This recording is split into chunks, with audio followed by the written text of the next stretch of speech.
Welcome to a day in the night of Aidan.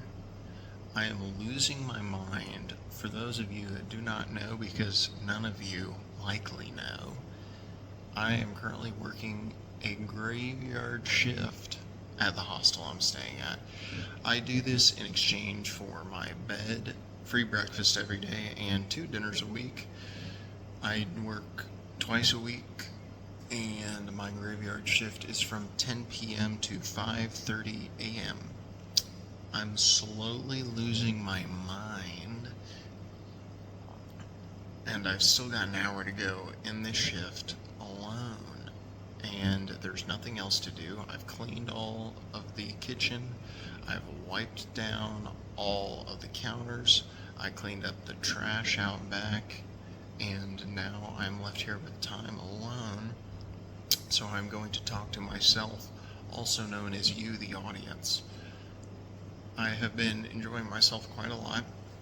I don't think I've given the full tale about how I've gone about getting here. So when I left the US, I first went to Fiji. I stayed there for 2 days. That was awesome. I had a great time walking around that city, and it was it was fun. I really appreciated it for its cheap flights. The beach was nice. It was kind of sad though when I went, so maybe I was just at like a touristy easy beach, and I had to go find some offshore one to get some nicer waterfalls. Then I went to Vanuatu, and that was the favorite of all of the places I went. I stayed in Port Vila there. I did some pretty cool things. Every day I walked around town and tried to find somewhere new to eat. However, I came across this Asian restaurant that just crushed. It was so cheap, and they had some of the best dumplings I've had, which I thought was interesting considering it's such a small place. But I think there's some sort of saying that you might find in a fortune cookie of no matter how far in the middle of nowhere you are, there will always be a Chinese restaurant run by a full Mandarin speaking family.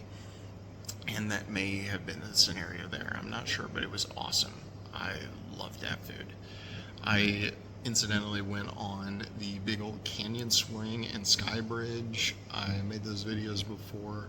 That is the first time I've ever done anything like that. I've used zip lines before, nothing extreme, and I was genuinely like sweating bullets walking across that bridge in the first place. And when the workers like, I gotta take a picture of you, man. It took every fiber of my being to not hold on to the wire and to cross my arms for the picture instead to even attempt to look cool. But when we went across the smaller bridge, I was not so confident, and had to grab the wire. Moved on, did the big old swing, and I was trying to stay present in the moment and taking the view every time I hit the apex of my swing, but it was definitely hard not to white knuckle the rope each time. I felt a little zero gravity. But I'll tell you what, climbing back up the mountain was brutal. I do not understand how the workers were all wearing flip-flops, or at least the one that was on the bottom of the mountain helping you unclasp from the swing. He was in flip-flops, and he clearly walked up and down these stairs several times a day at minimum. And here I am, clad in these work boots, ready to rumble, and I was absolutely huffing and puffing air, gasping for oxygen. By the time I got back, my legs were on fire, and that was nothing for the other people. So clearly I'm just in need of the Stairmaster a couple more days a week. I then went to Tonga, where I stayed in Nuku'alofa. Wait, no, scratch that.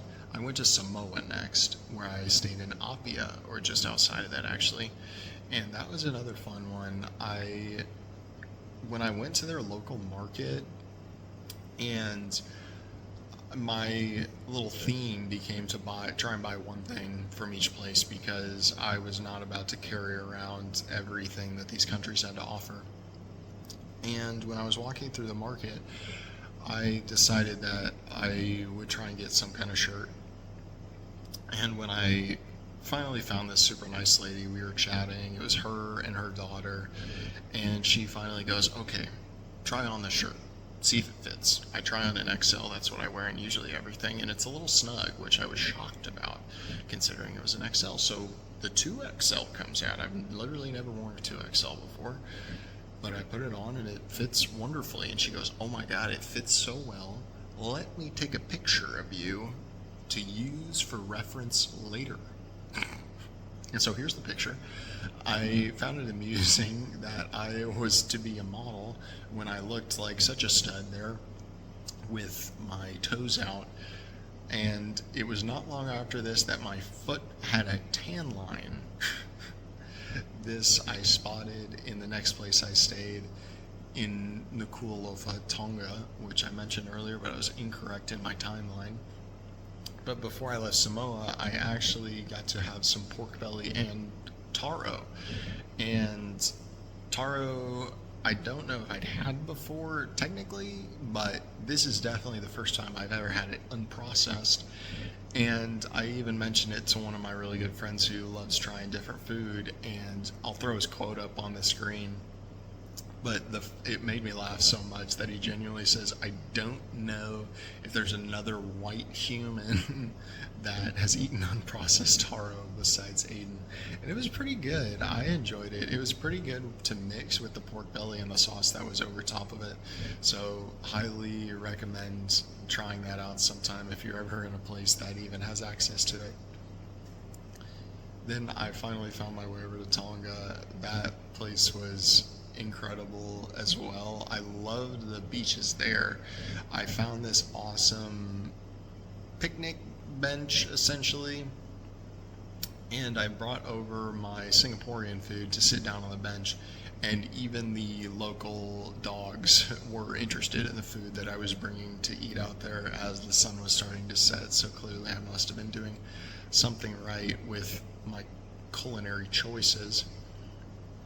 And it became clear to me that each of these places had quite the unique bench. So I put together little bench views, and all of them, starting from Fiji all the way through.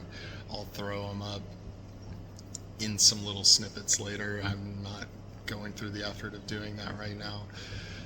And that kind of brought me to the end of my little journey. I got one sleeveless rugby style tank top essentially from all the countries. That was my one item, and I love them all. They're quite great, and I think that might be my little theme moving forward, to try and get one sleeveless shirt, because clearly I enjoy wearing them. I found this one in Japan in a thrift store for like $10, and there's no size tag even on it, but when I was flipping through the hangers, I just had to pick it up and try it, because I mean, it's a Beijing 2008 Summer Olympics shirt, and I've never seen anything like this, or to be fair, really any Olympic apparel. So I tried it on, it fit like a glove, so I had to throw it. I had to get it. So it felt like a common theme was beginning to steamroll. And then finally found my way here to Australia, where I started work on a farm for about a month. I did that.